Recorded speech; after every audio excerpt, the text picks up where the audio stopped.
Guys, আমরা কুকরিমুকরি ইউনিয়নের last প্রান্তে।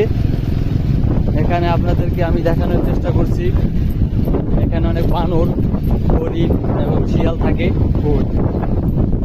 যদি দেখা যায় তাহলে ক্যামেরা বন্দি করে আপনাদেরকে দেখানোর চেষ্টা করব।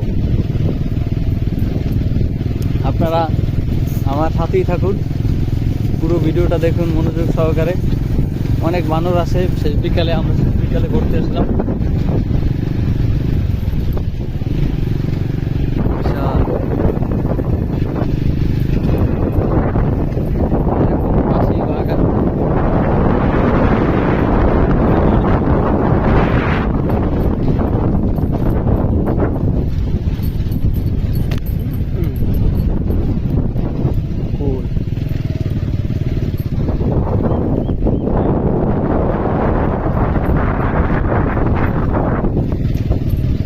Abre, abre, vamos ver.